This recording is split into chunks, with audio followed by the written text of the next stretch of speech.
আমার ভাইরা, আমার বন্ধুরি, ওমর রাদিয়াল্লাহু তাআলা দেখতেছেন কারো কোনো সমস্যা আছে কিনা। অনুরোধ করে বলবো, কেউ কারো দিকে তাকাইবেন না, নিজের চিন্তা নিজে করবেন বন্ধু। মান আরাফা নাফসাহু ফাকাদ আরাফা রাব্বাহু, যে নিজের চিনল সে আমার আল্লাহরে চিনল, যে নিজের চিনে নাই আমার বন্ধুগণ সে আমার আল্লাহরে চিনে নাই। আরে বাবাজি, আপনার কবরে আপনি যাবেন, আমার কবরে আমি যাব। আমার বন্ধুগণ, দুনিয়া কিন্তু থাকার জায়গা না। জীবনের শেষ বয়ান মনে করে বয়ান করছি, কার পিছনে জানি মালাকুল মউত দাঁড়ায় রইছে, কার জন্য জানি জংলার বাস রেডি হয়ে গেছে, কার জন্য জানি রে কাফনের কাপড় তৈরি হয়ে গেছে। হযরত ওমর রাদিয়াল্লাহু তাআলা আনহু প্রতিটি ক্ষণে ক্ষণে মৃত্যুর প্রস্তুতি নিয়ে থাকতেন। হযরত ওমরের কানে আওয়াজ আসলো, গভীর রজনীতে কোন মা যেন ডাক দিয়ে তার মেয়েকে বলতেছে, ওগো মা, আজকে আমাদের এই গাভী থেকে দুধ খুব অল্প বের হয়েছে, ওই বাজারে তুমি আগামীকালকে মদিনার বাজারে দুধ নিয়ে যাইবা। তবে গো মা, চিন্তার কোনো দরকার নাই, দুধ যে পরিমাণ বের হয়েছে এর ডবল পানি মিশানো হয়ে গেছে। হযরত ওমর রাদিয়াল্লাহু তাআলা শাহাদাত আঙ্গুলে কামড় দিয়ে বললেন, হায় আল্লাহ, আল্লাহ গো, কি হয়ে যাইতেছে রাজ্যের অবস্থা, জনগণের অন্তরে দেখি তোমার ভয় নেই। হযরত ওমর একটু ধৈর্য ধরলেন, পরক্ষণে মেয়েটা ডাক দিয়ে, কামা গো, মদিনার বাজারে পানি মিশানো দুধ আমি নিয়ে যাইতে পারবো না। হযরত ওমর নিষেধ করে দিয়েছে। মা ডাক দিয়ে কয়, বেটি রে, এই সময় তো ওমর আর থাকবে না, ওমর তো আর বাজারে থাকবে না। মেয়েটা ডাক দিয়ে কয়, মা গো, ওমর যদি নাও থাকে, যে আল্লাহর গোলামি করি ওই আল্লাহ তো আমার খাদ্যে ভেজাল দেওয়া দেখবে। বলেন না কার ভয়? আরো জোরে বলেন না কার ভয়? হযরত ওমর রাদিয়াল্লাহু তাআলা মনে মনে সিদ্ধান্ত নিলে, এই মেয়েটাকে আমি আমার পুত্রবধূ বানাবো। লম্বা করার কোনো দরকার নেই। বাবাজি, জান্নাত প্রাপ্ত সাহাবায়ে কেরাম যতজন ছিলেন, তন্মধ্যে হযরত ওমর একজন। আমার বন্ধুগণ, আমার বাবাজিরা, দিন কায়েমের প্রচেষ্টা যদি আপনার অন্তরাত্মায় থাকে, চলতে ফিরতে, উঠতে বসতে, উঠোনে বসনে, চলনে ফিরনে, আপনার রাজনীতি ক্যানভাসার ভোটাভুটি, আমার ভাইরা ইলেকশনে, সিলেকশনে, নির্বাচনে, ব্যবসা বাণিজ্যে, চাকরিতে, নকরিতে, সব জায়গায় যদি আল্লাহর গোলামি থাকে, আল্লাহ রব্বুল আলামিন আপনার যদি কোনো ভুল ত্রুটিও থাকে, আল্লাহ পাক আপনাকে মাফ করে দিয়া জান্নাতের বিছানায় বিছায় আপনাকে ঘুম পাড়ায় দিবে। দেখেন কেমন ঘুম পাড়িয়ে দিয়েছিলেন। যুবক বন্ধুরা, কোনো দিকে কোনো নজর নাই। আজকে তুমি আমি উম্মতের আলেমদের পক্ষে আসতে পারি না, ইসলামের প্রতীকের পক্ষে আসতে পারি না, কোরআন হাদিসের পক্ষে আসতে পারি না, দিন কায়েমের পক্ষে আসতে পারি না। আনাকিমুদ্দিন আমি তুমি মানি না, শুধু মানি মালিক ইয়াউমিদ্দিন। মনে রাখতে হবে, খুব খেয়াল করতে হবে বাবা। হযরত ওমর রাদিয়াল্লাহু তাআলা আনহু, হযরত আবু বকর রাদিয়াল্লাহু তাআলা আনহু, হযরত আবু বকর রাদিয়াল্লাহু তাআলা আনহু, হযরত ওসমান রাদিয়াল্লাহু তাআলা আনহু একটু মহব্বতে জিকির করি, লা ইলাহা, জোরে লা ইলাহা, আরো জোরে লা ইলাহা।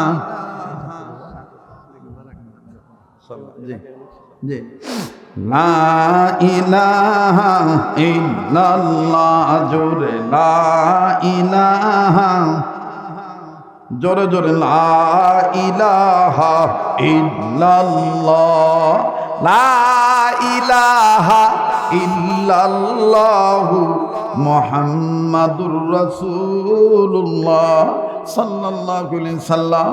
রসুলকে বিশ্বনেতা মেনে রসুলের আদর্শে আদর্শবান হওয়ার টেন্ডেন্সি, কিউরিসিটি, ফিলিংস, উদ্দীপনা, আশা, আকাঙ্ক্ষা অন্তরে নিয়ে আমার বন্ধুগণ সাহাবায়ে কেরাম ঘুমাইতেন। আরে বাবাজি, নবীজিকে নেতা মানা এটাও কিন্তু উম্মতে মুহাম্মদীদের জন্য ইবাদত। আমার রাজনৈতিক নেতা কে হবে? মুহাম্মদ রাসূলুল্লাহ সাল্লাল্লাহু আলাইহি সাল্লাম, আমি ব্যবসা কেমনে করব? ব্যবসায়ী নেতা কে হবে? মুহাম্মাদুর রাসূলুল্লাহ সাল্লাল্লাহু আলাইহি সাল্লাম। আমি চাকরি কিভাবে করব? ফরমালিটি কেমনে মানব? কোন কানুন দ্বারা আমি চাকরি করব?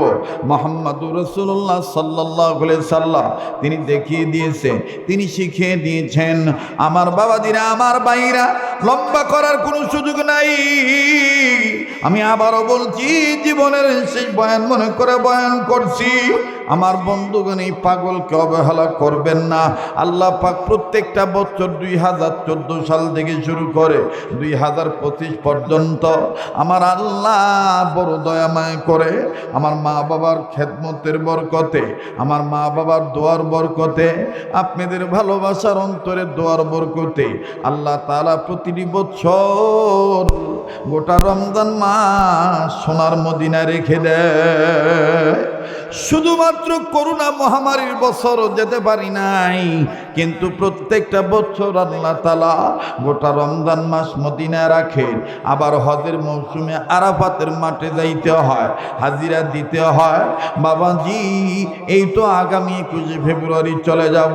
কথা দিচ্ছি, আমি আপনাদেরকে বলবো না, আপনাদের পক্ষ থেকে রাসূলুল্লাহ রওজা শরীফে আমি আপনার পক্ষ থেকে আপনাদের পক্ষ হইতে দুরুদ সালাম পৌঁছায় দেব। কাবা যখন ধরব, মক্কায় এসে কাবা ধরে আমি আপনাদের জন্য দোয়া করব। এই দুইটা হাত, বারবার কাবা ধরা হাত, এই দুইটা যুগ শ্রেষ্ঠ ওলি আল্লাহর হাতের সাথে হাত লাগানো, আল্লাহওয়ালা আলেমদের সাথে এই হাতটা লাগানো।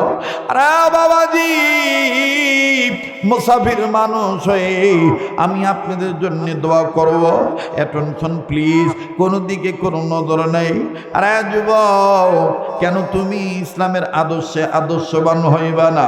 কেন নবীজির পক্ষে থাকবা না?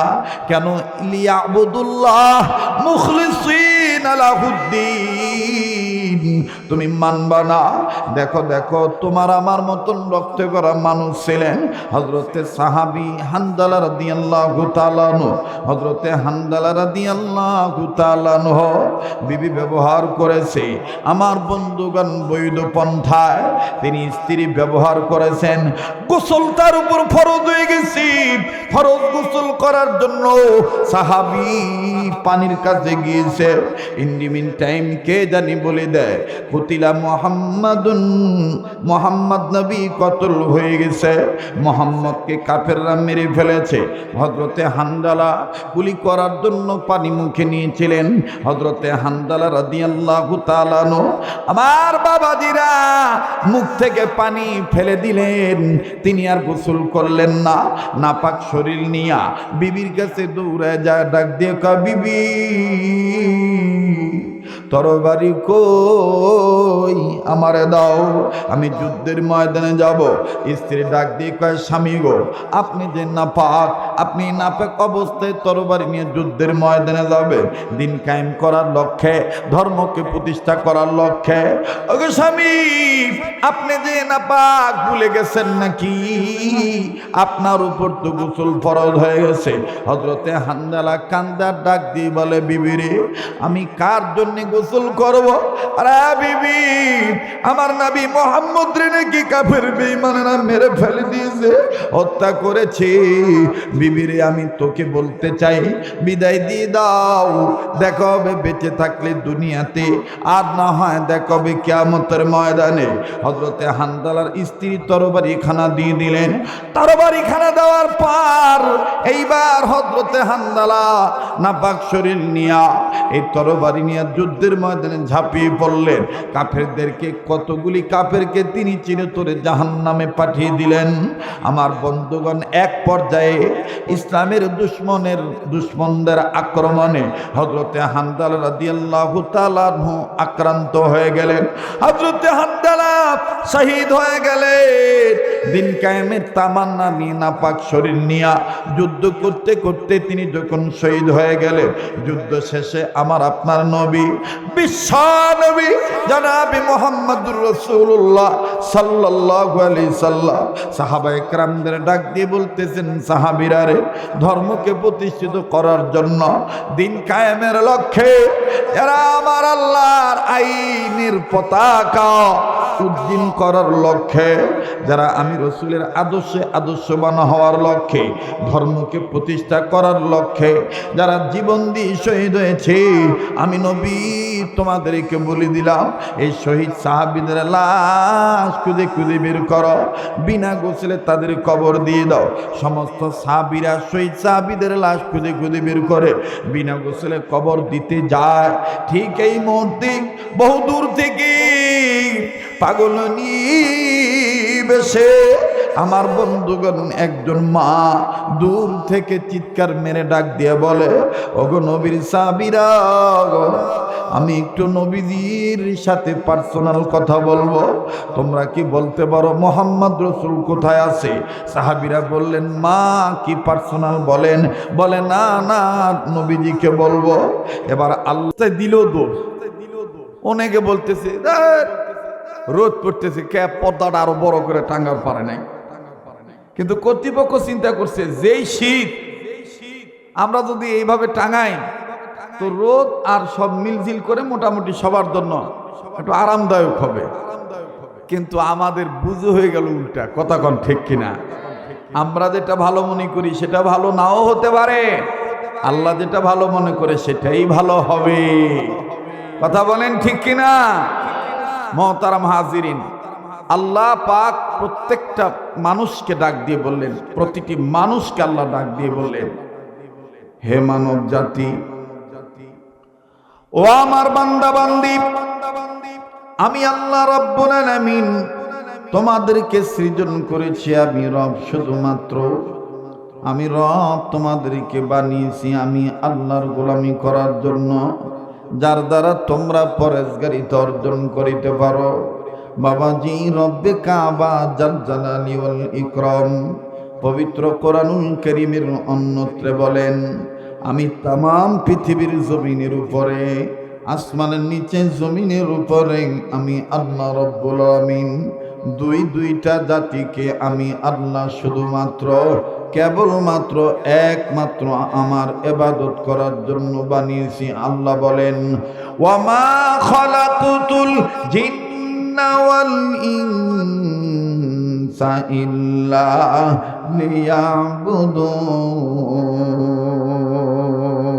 লিয়াবুদুন। জোরে বলেন না আল্লাহু আকবার। আল্লাহ পাক বললেন, নবীজি আমি 1 নম্বর জিন, 2 নম্বর ইনসান, এই দুই জাতিকে আমি আল্লাহ রব্বুল আমিন শুধুমাত্র একমাত্র কেবলমাত্র আমার গোলামি করার জন্য বানিয়েছি। আরে ভাইয়া, এই গোলামি কাকে বলে এটা আমাদের বুঝতে হবে। মন গড়া গোলামি করলে হবে না, বাপ দাদার পুতির মতন মানলে হবে না। আমার বন্ধুগণ, আমার বাবাজিরা, সূরাতুল হাসরের 1 আয়াতের অংশ নাজিল করার মাধ্যমে আল্লাহ জানিয়ে দিলেন ইবাদত কেমনে করলে ইবাদত হবে, কার রীতিনীতি মেনে ইবাদত করলে ইবাদত হবে। আল্লাহ বলেন, বান্দা আমার শোনো, ওয়ামা আতাকুমুর রাসূলু ফাখুযুহু ওয়া মা নাহাকুম আনহু ফান্তাহু।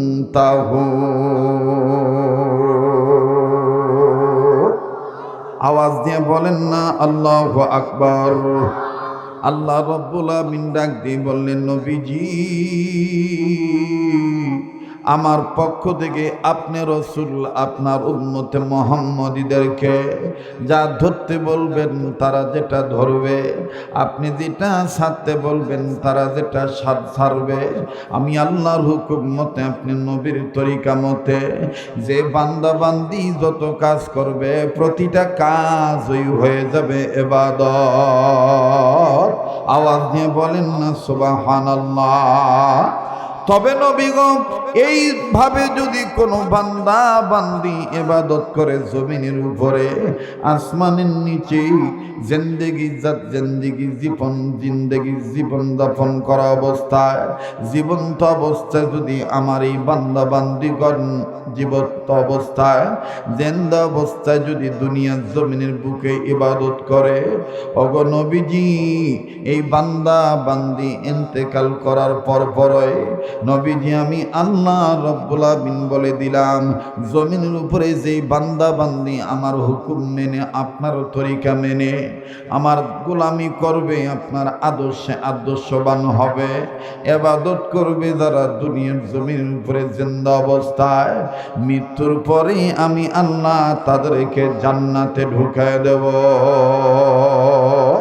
ফাদুখুলি ফি ইবাদি ওয়াদুখুলি জান্নাতি পড়েন না ফাদুখুলি ফি ইবাদি ওয়াদুখুলি জান্নাতি ভালো কাজে জান্নাত মিলবে মন্দ কাজে জাহান্নাম।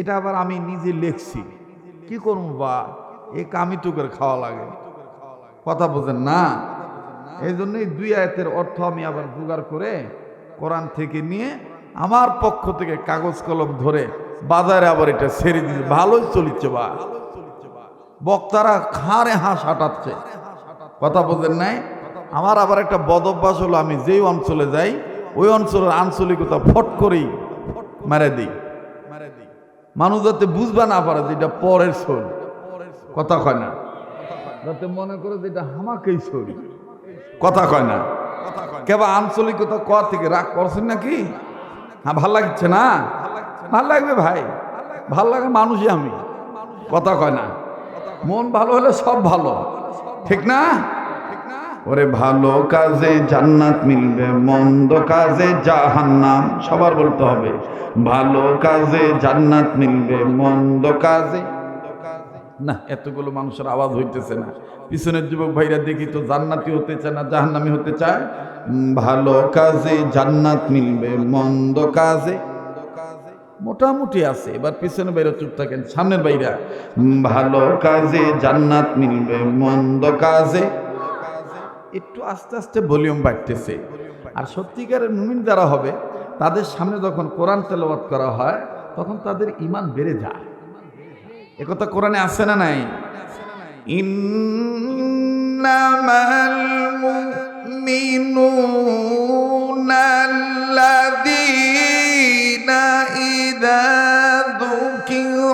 যুকিরাল্লাহু ওয়াজিলাত قلوبهم وإذا تليت عليهم آياته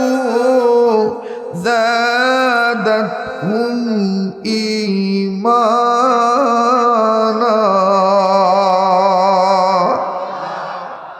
একথা কার আল্লাহ বলেন ওগো নবী মুমিনগণের সামনে যখন কোরআন তেলাওয়াত করা হয় মুমিনগণের দিল আমি আল্লাহর ভয়ে নড়ে ওঠে তাদের কাছে থাকা ঈমান বেড়ে যায় সুবহানাল্লাহ কন আমার ভাইরা এখন বলেন তো যাদের ঈমান বাড়ে তাদের জবান দিয়ে আল্লাহু আকবার আসতে হয় না জোরে হয় তো এখন টের পাওয়া যাবে কার ঈমান বাড়ছে কার ঈমান কমছে কে আবাদি কে বিবাদী নারায়ে তাকবীর লিল্লাহি তাকবীর থামেন আর একটা কথা ভাঙ্গা দিই অনেকে মনে করে নারায়ে তাকবীর জামাত ইসলামের স্লোগান আরে এরকম অনেক এরকম বহুত ঘটনা ঘটে ভাই তকবীর তকবীর দিবেন না এলা তকবীর জঙ্গুর স্লোগান জামাত ইসলামের স্লোগান এলা দিবেন না ওয়াজ করে ওয়াজ করেন হুজুর তকবীর দিবেন না আমার ভাইরা আপনারা বলেন তো নারায়ে তাকবীর আল্লাহু আকবার এটা কি কোনো ব্যক্তি কেন্দ্রিক স্লোগান এটা কোনো দলীয় কেন্দ্রিক স্লোগান আল্লাহর জমিনে আল্লাহু আকবার বলতে হবে নির্দেশ কার এ ব্যাপারে কোরআনে দলিল আছে না নাই ইয়া আইয়ুহাল মুদ্দাসসির কুম ফাআনযির ওয়া রাব্বাকা ফাকাব্বির ইয়া আইয়ুহাল মুদ্দাথির কুম ফাআনযির ওয়া রাব্বাকা ফাকাব্বির। আল্লাহ তার হাবিবকে কখনো আদর করে বলেছেন চাদরওয়ালা, কম্বলওয়ালা, এক এক সময় এক এক উপাধি দিয়ে বলছেন। আল্লাহ সমস্ত নবীদেরকে আদম থেকে শুরু করে ঈসা পর্যন্ত সমস্ত পয়গম্বর রসুলদেরকে, নবীদেরকে আল্লাহ যার যার নাম ধরে ডাকছে, কিন্তু একমাত্র আমার আপনার নবী, বিশ্ব নবী, আমার আপনার বিশ্ব নেতা, বিশ্ব নবীকে আল্লাহ নাম ধরে ডাকেন নাই। আল্লাহ তার পক্ষ থেকে ভালোবাসার উপাধি দিয়ে, সম্মানের উপাধি দিয়ে ডেকেছে। সুবহানাল্লাহ বলবেন না? একটু জোরে কোন সুবহানাল্লাহ। আল্লাহ আদর করে বলেন, চাদরওয়ালা আপনি দাঁড়ান, আপনি দাঁড়িয়ে আপনার রবের মাহাত্ম্য ঘোষণা করেন, তাকবীর দেন। এখন আল্লাহ বললেন আমাদেরকে তাকবীর দিতে, এখন কেউ যদি কয় তাকবীর দেওয়া যাবে না, তা বলেন তো দেখি, ওই বিবাদী লোক না আমরা বিবাদী লোক? কয় না রে বা, ওই বিবাদী না আমরা বিবাদী, ওই জঙ্গি না আমরা জঙ্গি? আরে কথা কন, ওই জঙ্গি না আমরা জঙ্গি? ওই জঙ্গি ওর 14 গোষ্ঠী জঙ্গি, মানে ওর ধান্দা হলে ওর সাথে থাকলে সঙ্গী, আর সাথে না মিললে সাবিকু ইলা মাগফিরাতিম মির রাব্বিকুম, প্রতিযোগিতার মাধ্যমে দৌড়া, আমার দিক দৌড়া, আমার দিক আয়। যে পথে গেছিস রাম বাম চ্যাটার্জি মুখার্জি গঙ্গোপাধ্যায় চট্টোপাধ্যায় হরিদাস পাল ল্যান সেন ইত্যাদি ইত্যাদির গ্রুপে গেছিস, ও পথে শান্তি নাই, ও পথে শুধু আশার বুলি আছে কিন্তু শান্তি নাই। আর আমি আল্লাহ তোকে আসার আগেই ডিক্লারেশন দিয়ে বলে দিচ্ছি, সাবিকু ইলা মাগফিরাতিম মির রাব্বিকুম, দরমার প্রতিযোগিতার মাধ্যমে আমি রবের পক্ষে আয়, গুনাহ মাফের জন্য আয়, জান্নাত পাওয়ার জন্য আয়। সুবহানাল্লাহ বলবেন না? আমার বন্ধুগণ, ক্ষমতা কে যাবে বা ওই মাথা ব্যথা আমার না, আমি গরিব মানুষ ভাই, দিন আনি দিন খাই, সাদা খাই সাদা পরি, কিন্তু একজন মুসলমান হিসাবে কথাটা কবার চাই, সেটা হইল ক্ষমতা কে যাবে যাক, দোয়া করি সৎ যোগ্য ব্যক্তি যাক, কথা কয় না? কিন্তু আমরা মুসলমান হিসাবে মুখলিসিন আলাহুদ্দিন, এই হক আদায় করার জন্য আমাদের পরিষ্কার সিদ্ধান্ত, এবারে ভোট দেব ভাই সেই মানুষের যে মানুষ পক্ষে থাকে আল কোরআনে। দেখেন তো কে কে জবান খোলে না, জোরে কথা কও। এবারে ভোট দেব ভাই সেই মানুষের যে মানুষ পক্ষে থাকে আল হাদিসের। না ডাকে তাকবীর, না ডাকে তাকবীর, আল কোরআনের আলো। কেবা সংসদে দাঁড়ানো যাবে না, এই আবাদ করার জন্য তো সংসদও তো আবাদ করা লাগবে। কে সংসদ দ্বারা যায়? ওরা ভাত খায় না, ওরা কি এন ভাত খায় না? কথা কয় না? ভাত খায় না, ওই ভাত কি আবাদ ছাড়া হয়? তাহলে ওটাও তো আবাদের দরকার, কথা কন ঠিক কিনা? এজন্য আপাতত 12ই ফেব্রুয়ারি পর্যন্ত, যদিও কোনো এক জেলা প্রশাসক ডিসি বলছে কোন মৌলবি যদি মাইক পাইয়া ওয়াজ মাহফিলে ভোটের কথা কয়, তাইলে আমি আমার টিউনকে বলেছি তাকে গ্রেফতার করবে। আমি আবার জব দিছি, আসিস তোর মার ভাত আরো গ্রেফতার করবে। বাংলা কথা ভাই, কে বেজার হন কে খুশি হন ওটা আমার দেখার টাইম নেই ভাই, কথা কয় না? আসিস তোর নানির ভাত আরো গ্রেফতার করবে, কথা কয় না? জন্মিছি যখন মরতে তো হবেই, তবে মরতে চাই শহীদি তামান্না নিয়ে, মরতে চাই শহীদ হতে চাই, বাতিলের কাছে মাথা নত করে আল্লাহর আইন আবাদ করা থেকে বিবাদে লিপ্ত হতে চাই না।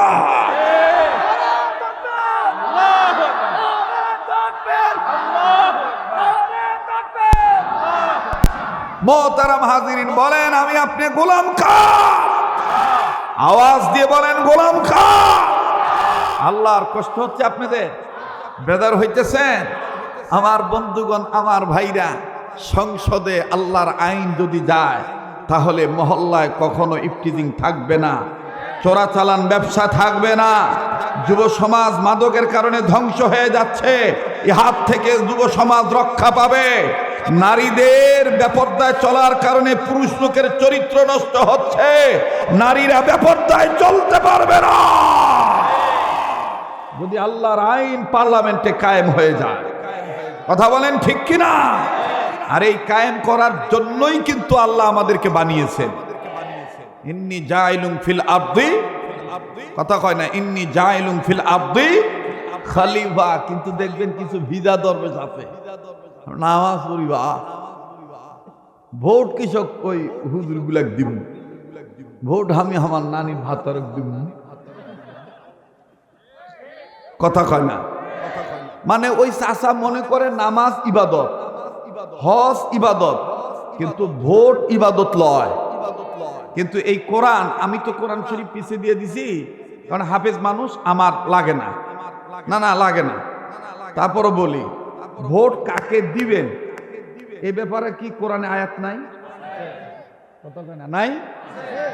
যদি ইয়েশফা শাফাআতান হাসানা একটি আয়াত আছে, এই আয়াতের মধ্যে দুটি শব্দ আছে, কিফলুম মিনহা তিফলুম মিনহা। কিফলুম মিনহা তিফলুম, ভোট অথবা তুমি যদি সাপোর্ট অথবা সুপারিশ সৎ যোগ্য ব্যক্তিকে করে জায়গা মতন বসায় দাও, সে ক্ষমতার মসনদে বসে যত ভালো কাজ করবে প্রত্যেকটা ভালো কাজের পার্সেন্টেজ তোমার আমলনামায় জমা হবে। আর তুমি যদি আমানতের খেয়ানত করে অযোগ্যকে, অসৎ ব্যক্তিকে, মুদারুকে, মদারুকে, জুয়ারুকে, চশমখুরকে, যদি তুমি মাদক সেবনকারীকে ওই আসনে বসাও, সে যত খারাপ কাজ করবে প্রত্যেকটা খারাপ কাজের পার্সেন্টেজ তোমার আমলনামায় জমা হবে।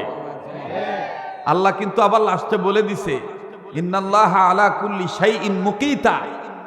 এই আয়াতের শেষে আছে, মনে রাখবা নিঃসন্দেহে আল্লাহ পাক সব কিছু সংরক্ষণকারী এবং সবকিছু কিন্তু তিনি আয়ত্ত করে রেখেছেন।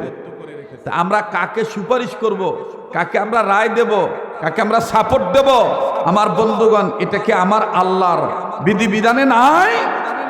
আছে। এই জন্য আমাদের পরিষ্কার সিদ্ধান্ত, ভাই, আপনি মার্কা কোনটা করেন করেন, আপনি দল কোনটা করেন করেন, কিন্তু মুসলমান হিসাবে ইল্লা লিয়াবুদুল্লাহ মুখলিসিন লাহুদ্দিন, এই দুটি কাজ করে প্রকৃত মানুষ হওয়ার লক্ষ্যে আমাদের পরিষ্কার সিদ্ধান্ত। এবারে ভোট দেব ভাই সেই মানুষের যে মানুষ পক্ষে থাকে আল কোরআনের। এবারে ভোট দেব ভাই সেই মানুষের যে মানুষ পক্ষে থাকে আল হাদিসের। নারায়ে তাকবীর, আল কোরআনের আলো সংসদে জালো, আল কোরআনের আলো, আল কোরআনের আলো, নারায়ে তাকবীর। কষ্ট হইতেছে আপনাদের? বেদার হইতেছেন? নওগাঁর ভাষা বা বগুড়ার ভাষা কয় অসৎ লাগিচ্ছে, বেসাদ লাগিচ্ছে বা। হ্যাঁ, আল্লাহ তাআলা ভালো লাগানোর মালিক, কথা বলেন ঠিক কিনা? তো ভালো কাজে জান্নাত মিলবে, মন্দ কাজে, তো সবাই বলেন ভালো কাজে জান্নাত মিলবে, মন্দ কাজে না। হয় না, এখনো জবান খুললো না রে, কোন জায়গাতে আসলাম রে? ভালো কাজে জান্নাত মিলবে, মন্দ কাজে, ভালো কাজে জান্নাত মিলবে, মন্দ কাজে। এক শ্রেণীর মানুষ আছে গুনার কাজে সময় পায়, করে না গো নেকির কাম। ভালো কাজে জান্নাত মিলবে, মন্দ কাজে, ভালো কাজে জান্নাত মিলবে, মন্দ কাজে। মানুষ রূপে জন্ম নিয়া জানোয়ারের বাপ দেখান, নামাজ রোজা ছেড়ে দিয়ে চালু রাখছেন বাউল গান। আছেন এক গুরু মারেফতের দোহাই দিয়া আমাকে কয়, আমরা বলে শরীয়তের কানা মৌলবি। কি মৌলবি বা? কানা মৌলবি। হ্যাঁ, লালনের কাছে মুরিদ হয়েছে। হে মুসলমান দুপচাচিয়ার ভাইরা, এই গুনাবাহার নাকি গুনাহার মেরাই এলাকার বাপ ভাইরা, একটু উচ্চ আওয়াজে বলেন তো, লালন কি কোনোদিন কোন মুসলমানদের ধর্মীয় গুরু হতে পারে? আধ্যাত্মিক রাহবার হতে পারে? এই গোটা ভারত উপমহাদেশে বিশেষ করে বাংলাদেশে যত জায়গায় গাঁজা সাপ্লাই হয় এর মধ্যে দুটি জায়গায় দুটি মাজারে সবচাইতে বেশি গাঁজা সাপ্লাই হয়। একটা হলো কুষ্টিয়া লালনের মাজারে, 2 নম্বর হলো বগুড়া জেলার মহাস্থানগড়ে। এই যে থ্যাংক ইউ কাকা, একটা উচিত কথা কছিন বা গাঁজার মেলা হয়। কিসের মেলা হয়? গাঁজার মেলা হয়। আপনারা বলেন মাদক খাওয়া এটা কি ইবাদতের মধ্যে পড়ে? ইবাদতের মধ্যে পড়ে? আল্লাহ বললেন ইবাদত করতে, আল্লাহ আলম কইছে খাওয়া সিদ্ধি। গাঁজার নাম দিছে কি? আর কত যে নাম, বাপরে বাপ, গাঁজার নামের কোনো মানে ঠিক ঠিকানা নাই। এক এক এলাকাত এক নাম, সিদ্ধি, সবজি, শুকনা, পুরিয়া, আর কত কনা, হ্যাঁ ইলে খায়। আর কি কায়দা করে মার প্রতি গানে টান দিয়ে কয়, ওরে করিলে সিদ্ধির ভোজ। হ্যাঁ যে চাষা করতে হুজুর সবই যাবে, আমি এই কামই করে খাই, আমার তো শিখাই লাগবে কথা কনা। কি কায়দা করে কয়, ওরে করিলে সিদ্ধির ভোজ, গুচে যাবে মানব তোর অশান্তির কারণ। বইলাছেন গো গুরু সাই লালন, লালন বলে খাইলি সিদ্ধি, বাড়ি বিবুদি, লালন বলে খাইলি সিদ্ধি, বাড়ি বিবুদি, বইলাছেন গো গুরু সাইজি। আপনারা কোন বুদ্ধি কি গাঁজা খাইলে বাড়ে? বুদ্ধি কি করলে বাড়ে? দলিল কোরআনে আছে না নাই? আসেন আমার কাছ থেকে দলিল নেন, মুহাদ্দিসরা আছে, উলামায়ে কেরামরা আছে, জিজ্ঞাসা করে দেখবেন। আল্লাহ বলেন প্রকৃতপক্ষে বুদ্ধিমান কারা? الذين يستمعون القول فيتبعون أحسنه أولئك الذين هداهم الله وأولئك هم أولو الألباب। আল্লাহ বলেন যে প্রকৃতপক্ষে বুদ্ধিমান তারা যারা আমার কোরআন মনোযোগ সহকারে শোনে এবং মানে, তারাই হলো প্রকৃতপক্ষে বুদ্ধিমান, আর তারাই হলো হেদায়েত প্রাপ্ত। সুবহানাল্লাহ। হেদায়েত দেওয়ার মালিক কে বাবা? যারা বলেন কে? আল্লাহ। তো এই জন্য সবার বলতে হবে ভালো কাজে জান্নাত মিলবে, মন্দ কাজে, ভালো কাজে জান্নাত মিলবে, মন্দ কাজে। এক শ্রেণীর মানুষ আছে গুনার কাজে সময় পায়, করে না গো নেকির কাম। ভালো কাজে জান্নাত মিলবে, মন্দ কাজে, ভালো কাজে জান্নাত মিলবে, মন্দ কাজে। মানুষ রূপে জন্ম নিয়া জানোয়ারের বাপ দেখান, নামাজ রোজা ছেড়ে দিয়ে চালু রাখছেন বাউল গান। আবার নিজের ত্রুটি ঢেকে রেখে আলিম ওলামার গায়ে বদনাম, আবার নিজের দোষ ঢেকে রেখে আলিম ওলামার গায়ে বদনাম। ভালো কাজে জান্নাত মিলবে, মন্দ কাজে, ভালো কাজে জান্নাত মিলবে, মন্দ কাজে। টুপি দাড়ি জুব্বা পাগড়ি অনেকে দেখে, উগ্রবাদী মৌলবাদী জঙ্গিবাদী বলিয়া ডাকি, ভাইয়া রাজাকার বলিয়া ডাকি। আবার ভোটের সময় আসলে পরে ধর্মের লেবাস পরিয়া জনগণকে দেয় যে পাম। ভোটের সময় আসছে না, দেখবেন অদ্ভুত একটা টুপি, কারবার টুপি হাওলাত লিয়ে আসছে, হাওলাত লিয়ে আসে, ওই টুপি পরেনি তো সবসময়। ওই দিন অদ্ভুবি মাথা দিতে কোনো মতন মঞ্চ দুটো হকারি সালাম, আমি বড় লোকের খেতাবালি, গরিবের সিরা খেতা। আপনারা তো আমাকে চিনেন না। সয় সম্পত্তি এখন ভালোই আছে। বড় দিঘির উপরে আমি পুকুরে 3 তলা বাড়ি করছি। লোকজন করছে কে রে? পুকুর আবার 3 তলা বাড়ি হয় কাম করে, মানে কভার চাইছিল যে পুকুর ওটা ভরাট করে 3 তলা বাড়ি করছে। আল্লাহ দিলে আমার সহ সম্পত্তির অভাব নাই, আমি যদিও ঢাকার থাকি, কিন্তু হঠাৎ করে মনে নিয়ত আসছে আপনাদের দেশে সোল, আপনাদের খেদমত করবো, আপনারা আমাকে ভোট দিবেন। কে রে বা, তুই কি কাম করিস বা, তোর এত বড় দিকে তুই ভরাট করে 3 তলা বাড়ি করলু, কথা কয় না? হ্যাঁ হ্যাঁ, উচিত কথা কইলেই হুজুর ভালো হয়। মানে ওনারা ভোট চাইলে দোষ নাই, কিন্তু এই যে হুজুররা যদি খালি কয় বা এবার ইসলামের প্রতীকে ভোট দিয়েন বা, তখন ডাক দিয়ে কবে রাজনীতি করবে রাখছেন, কথা কয় না? মানে ওনাদের ধারণা হলো হুজুররা রাজনীতি করবে না, রাজনীতি যা করার ওই যারা দাঁড়াইয়া নাট বল্টু বের করে অন্যজনের ওয়াল ভিজানের দায়িত্ব নেয় মাঝে মধ্যে। অন্যজনের ওয়াল ভিজা না, দেখেন নাই? অন্যজনের ওয়াল ভিজা না দাঁড়াইয়া হুজুরা কি কাম করে? অন্যজনের ওয়াল ভিজা এই কন্ট্রাক্টারি হুজুরা লেয়, এলে নেয় না। আমার ভাইরা মনে রাখবেন, যারা ইসলামী আন্দোলন করে, যারা ইসলামের পক্ষে, তারা ক্ষণিকের জন্য টুপি মাথায় দেয় নাই, তারা ক্ষণিকের জন্য দাড়ি রাখে নাই, তারা ক্ষণিকের জন্য সমকালের জন্য নারায়ে তাকবীর আল্লাহু আকবার স্লোগান দেয় না। তারা আদিকাল থেকে আল্লাহর ভয় অন্তরে নিয়ে, নবীজির মহাব্বত নিয়ে তারা এগিয়ে যাচ্ছে, আগুয়ান হচ্ছে। তাদের সিদ্ধান্ত হলো আল্লাহর জমিনে আল্লাহর আইন কায়েম হবে, এতে হয় আমার সময় হবে, নাইলে আমার নাতির সময় হবে, হবেই হবে। আল্লাহর জমিনে আল্লাহর আইন কায়েম করার চেষ্টা চালিয়ে যাওয়া, এটাও ফরজ ইবাদত। কথা বলেন ঠিক? হযরত ওমর রাদিয়াল্লাহু তাআলা আনহু আল্লাহর কাছে কান্নাকাটি করে বলতেন, আল্লাহ এত কাজ করতেছি, এত দায়িত্ব পালন করতেছি না, কোন ভুল হয়ে গেছে তুমি আমার মাফ করে দিও আল্লাহ। আল্লাহ গো, তুমি আমাকে ক্ষমা করে দিও। আর এই রাত্রিবেলায় আমি ঘুমাবো না, আমি খবর নিয়ে দেখবো আমার এই রাজ্যে আল্লাহ গো তোমার কোনো বান্দা বান্দি, এমনকি তোমার কোনো সৃষ্টি মাখলুকাত কোনো ধরনের কোনো সমস্যা আছে কিনা।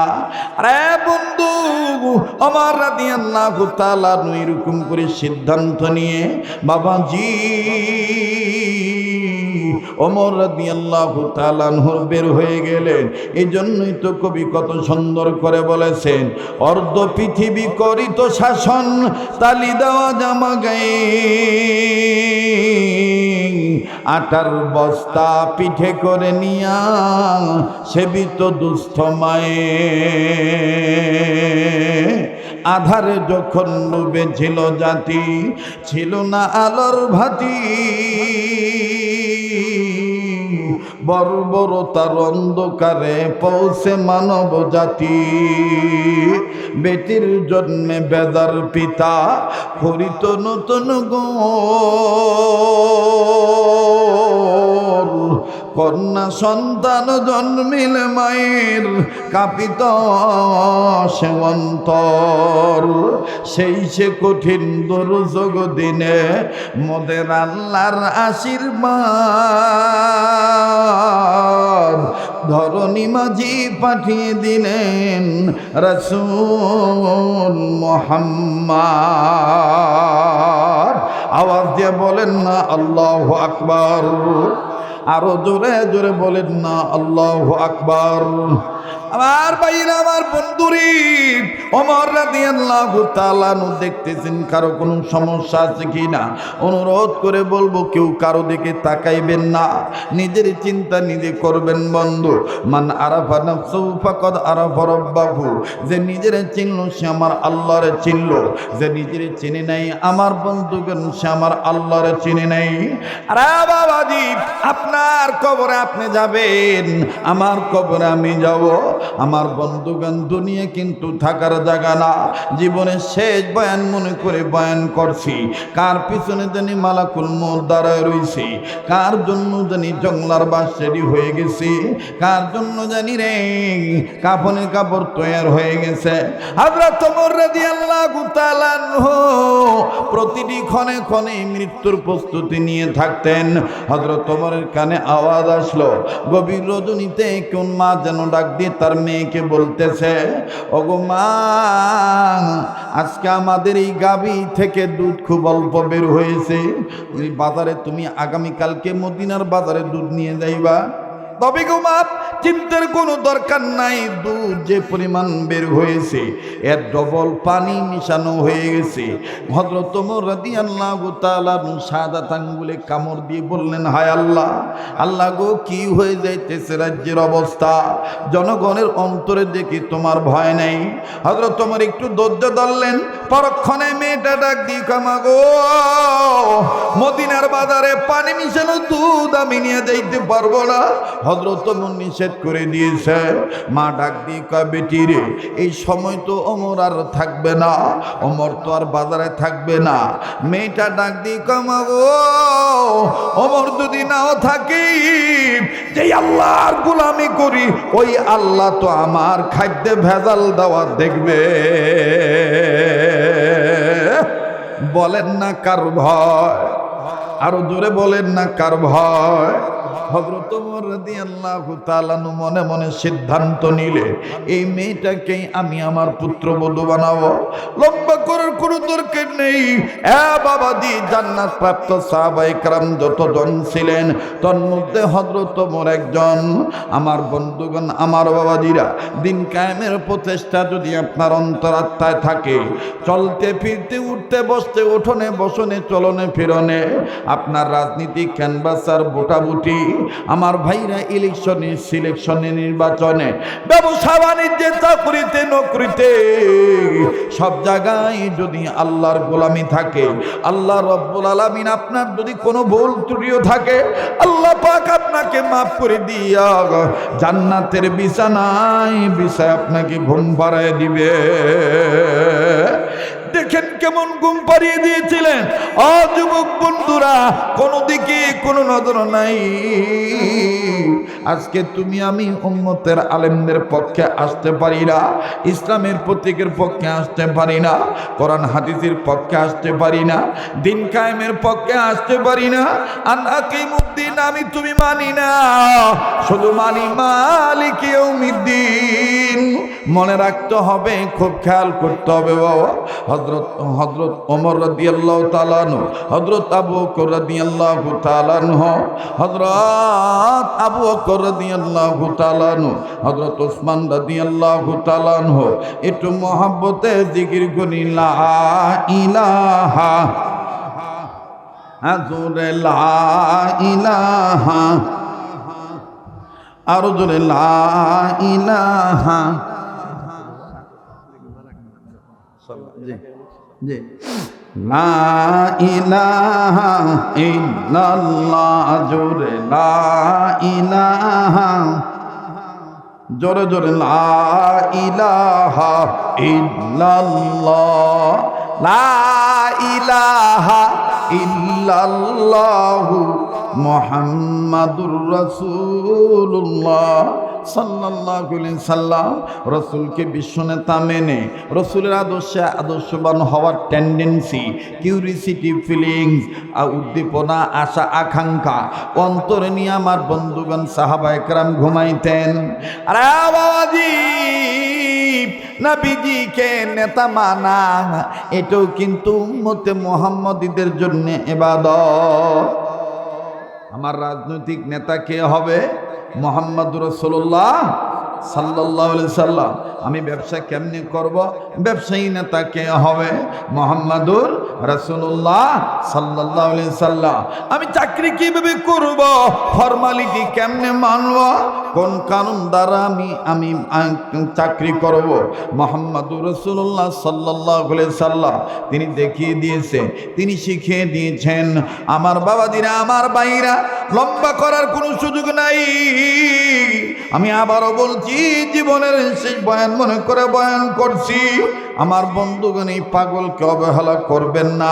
আল্লাহ পাক প্রত্যেকটা বছর 2014 সাল থেকে শুরু করে 2025 পর্যন্ত আমার আল্লাহ বড় দয়াময় করে আমার মা বাবার খেদমতের বরকতে, আমার মা বাবার দোয়ার বরকতে, আপনাদের ভালোবাসার অন্তরের দোয়ার বরকতে আল্লাহ তাআলা প্রতিটি বছর গোটা রমজান মাস আমার সোনার মদিনায় রেখে দেয়।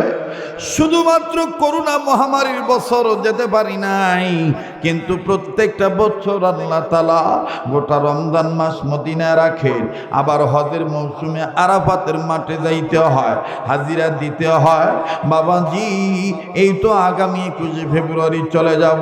কথা দিচ্ছি আমি আপনাদেরকে বলবো না, আপনাদের পক্ষ থেকে রাসূলুল্লাহ রওজা শরীফে আমি আপনার পক্ষ থেকে আপনাদের পক্ষ হইতে দুরূদ ও সালাম পৌঁছায় দেব। কাবা যখন ধরব মক্কায় এসে কাবা ধরে আমি আপনাদের জন্য দোয়া করব। এই দুইটা হাত বারবার কাবা ধরা হাত, এই দুইটা যুগ শ্রেষ্ঠ ওলি আল্লাহর হাতের সাথে হাত লাগানো, আল্লাহওয়ালা আলেমদের সাথে এই হাতটা লাগানো। আরে বাবাজি, মুসাফির মানুষ হয়ে আমি আপনাদের জন্য দোয়া করব। অ্যাটেনশন প্লিজ, কোনো দিকে কোনো নজর নেই। আরে যুবক, কেন তুমি ইসলামের আদর্শে আদর্শবান হইবা না? কেন নবীজির পক্ষে থাকবা না? কেন লিয়াবুদুল্লাহ মুখলিসিনা লাহুদ্দিন তুমি মানবা না? দেখো দেখো, তোমার আমার মতন রক্ত করা মানুষ ছিলেন হযরতে সাহাবী হানজালা রাদিয়াল্লাহু তাআলা আনহু। হযরতে হানজালা রাদিয়াল্লাহু তাআলা আনহু বিবি ব্যবহার করেছে আমার বন্ধুগণ বৈধ পন্থায়। তিনি স্ত্রী ব্যবহার করেছেন। গোসল তার উপর ফরজ হয়ে গেছে। ফরজ গোসল করার জন্য সাহাবী পানির কাছে গিয়েছে। ইন দি মিন টাইম কে জানি বলে দেয়, কুতিলা মুহাম্মাদুন, মুহাম্মদ নবী কতল হয়ে গেছে, মুহাম্মদকে কাফেররা মেরে ফেলেছে। হযরতে হানজালা কুলি করার জন্য পানি মুখে নিয়েছিলেন। হযরতে হানজালা রাদিয়াল্লাহু তাআলা আনহু আমার বাবাজিরা মুখ থেকে পানি ফেলে দিলেন। তিনি আর গোসল করলেন না। নাপাক শরীর নিয়া বিবির কাছে দৌড়ে যায়, ডাক দিয়ে কয়, বিবি তরবারি কই, আমারে দাও, আমি যুদ্ধের ময়দানে যাব। স্ত্রী ডাক দিয়ে কয়, স্বামী গো, আপনি যে নাপাক, আপনি নাপাক অবস্থায় তরবারি নিয়ে যুদ্ধের ময়দানে যাবেন দিন কায়েম করার লক্ষ্যে, ধর্মকে প্রতিষ্ঠা করার লক্ষ্যে। ওগো স্বামী, আপনি যে নাপাক ভুলে গেছেন নাকি? আপনার উপর তো গোসল ফরজ হয়ে গেছে। হযরতে হানজালা কান্দার ডাক দিয়ে বলে, বিবি রে, আমি কার জন্য গোসল করব? আরে বিবি, আমার নবী মুহাম্মদ রে নাকি কাফের বেঈমানেরা মেরে ফেলে দিয়েছে, হত্যা করেছে। বিবি রে, আমি তোকে বলতে চাই, বিদায় দিয়ে দাও। দেখা হবে বেঁচে থাকলে দুনিয়াতে, আর না হয় দেখা হবে কিয়ামতের ময়দানে। হযরতে হানজালার স্ত্রী তরবারি খানা দিয়ে দিলেন। তরবারি খানা দেওয়ার পর এইবার হযরতে হানজালা নাপাক শরীর নিয়া এই তরবারি নিয়ে যুদ্ধের ময়দানে ঝাঁপিয়ে পড়লেন। কাফেরদেরকে, কতগুলি কাফেরকে তিনি চিরতরে জাহান্নামে পাঠিয়ে দিলেন। আমার বন্ধুগণ, এক পর্যায়ে ইসলামের দুশমনদের আক্রমণে হযরতে হানজালা রাদিয়াল্লাহু তাআলা আনহু আক্রান্ত হয়ে গেলেন। হযরতে হানজালা শহীদ হয়ে গেলেন। দিন কায়েমের তামান্না নিয়ে নাপাক শরীর নিয়া যুদ্ধ করতে করতে তিনি যখন শহীদ হয়ে গেলেন, যুদ্ধ শেষে আমার আপনার নবী, বিশ্ব নবী জনাবে মুহাম্মদুর রাসূলুল্লাহ সাল্লাল্লাহু আলাইহি সাল্লাম সাহাবায়ে কেরামদের ডাক দিয়ে বলতেছেন, সাহাবীরা রে, ধর্মকে প্রতিষ্ঠিত করার জন্য, দিন কায়েমের লক্ষ্যে, যারা আমার আল্লাহর আইনের পতাকা উদ্দিন করার লক্ষ্যে, যারা আমি রসুলের আদর্শে আদর্শবান হওয়ার লক্ষ্যে, ধর্মকে প্রতিষ্ঠা করার লক্ষ্যে যারা জীবন দিয়ে শহীদ হয়েছে, আমি নবী তোমাদেরকে বলে দিলাম, এই শহীদ সাহাবীদের লাশ খুঁজে খুঁজে বের করো, বিনা গোসলে তাদের কবর দিয়ে দাও। সমস্ত সাহাবীরা শহীদ সাহাবীদের লাশ খুঁজে খুঁজে বের করে বিনা গোসলে কবর দিতে যায়। ঠিক এই মুহূর্তে বহু দূর থেকে পাগল বেশে আমার বন্ধুগণ একজন মা দূর থেকে চিৎকার মেরে ডাক দিয়ে বলে, ওগো নবীর সাহাবীরা, আমি একটু নবীজির সাথে পার্সোনাল কথা বলবো, তোমরা কি বলতে পারো মোহাম্মদ রসুল কোথায় আছে? সাহাবীরা বললেন, মা কি পার্সোনাল বলেন? বলে না না, নবীজিকে বলবো। এবার আল্লাহর নবী মোহাম্মদ সাল্লাল্লাহু আলাইহি সাল্লামের দরবারে এই হানজালার বিবি চলে আসলেন। আমার নবী ডাক দিয়ে বলতেছেন, মা কি বলবেন বলে। হযরতে হানজালার বিবি কান্দার ডাক দিয়ে কয়, নবী গো, সব শহীদ সাহাবীদেরকে বিনা গোসলে কবর দেয়, আমার স্বামী হানজালাকে বিনা গোসলে কবর দিয়ে না কেন রে মা? তোমার স্বামী হানজালাকে কেন বিনা গোসলে কবর দেব না? ওগো নবীজি, আমার স্বামী হানজালা নাপাক, আমার স্বামী হানজালার উপরে গোসল ফরজ হয়ে গেছে। ফরজ গোসল করার জন্য পানির কাছে গিয়েছিল। ঠিক এই মুহূর্তে কে জানি বলেছে, আপনি নবী নাকি দুনিয়ায় নেই? নবীজি গো, আমার স্বামী গোসলের কথা ভুলে যাইয়া, আমি বিবির কথা ভুলে যাইয়া, দুনিয়ার সৌন্দর্যের কথা ভুলিয়া যাইয়া, আপনার প্রেম মহব্বত অন্তরে নিয়া দিন কায়েমের জন্যে নাপাক শরীর নিয়ে যুদ্ধের ময়দানে ঝাঁপিয়ে পড়েছে। আল্লাহর নবী বললেন, মা এখন কি করতে হবে বলো? ডাক দিকা, নবীজি গো, আমার এই স্বামী হানজালারে আপনি বিনা গোসলে কবর দিয়েন না। নবীজি কান্দা ডাক দিয়ে কয়, সাহাবীরা রে, কই কই আমার হানজালার লাশ কই, খুঁজে বের করো, আমি নবী নিজেই তাকে গোসল করিয়ে দেব। কয়েকজন সাহাবী হন্য হয়ে খুঁজলেন, খুঁজতে খুঁজতে সাহাবী হানজালার লাশ পাইলেন। দুইজন সাহাবী হানজালার লাশের কাছে দাঁড়ায় দাঁড়ায় কান্দে আর বলে, এই লাশটা হানজালার না হইয়া যদি আমাদের হইত কপাল খুলে যেত। আর দুইজন সাহাবী রাসূলুল্লাহর কাছে খবর দিতে চলে গেলেন। দুইজন সাহাবী ডাক দিয়ে, নবীজি হানজালার লাশ খুঁজে পাইছি, তবে গো নবীজি হানজালার লাশ কেমন জানি ভিজা দেখা যায়। হানজালার চুল ভিজা, হানজালার দাড়ি ভিজা।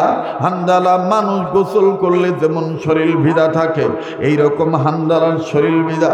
আর নবীজি গো, হানজালার শরীর থেকে কেমন জানি সুঘ্রাণ আসতেছে, যেই গ্রাণ মনে হইতেছে জান্নাতের গ্রাণ। ওগো নবীজি, আমাদের মন বলে কে জানি হানজালারে গোসল করে দিছে। নবীজি বলতেছেন, তাই নাকি? নবীজি হন হন করে ছুটে চললেন, হযরতে সাহাবী হানজালার কাছে চলে গেলেন।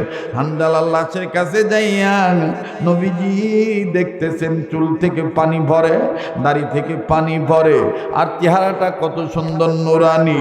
মায়ের কোলে বাচ্চা ঘুমাইলে যেমন মুস্কি মুস্কি হাসে মাঝে মাঝে ঘুমের মধ্যে, হানজালা এইরকম হাসতেছে, শরীর থেকে জান্নাতের ঘ্রাণ আসতেছে। আল্লাহ নবী আকাশ পানে তাকাইয়া ডাক দিয়ে বললেন, ওগো আল্লাহ, এই হানজালাকে গোসল করালো কে?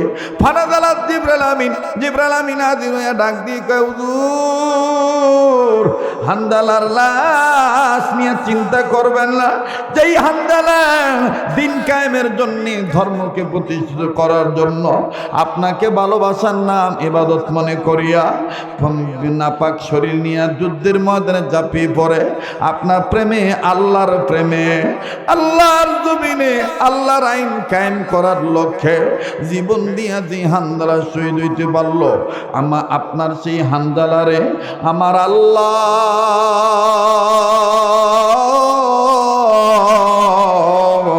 আসমানের উপরে উঠাইয়া জান্নাতের পানি দিয়া গোসল করে পাঠায় দিছে।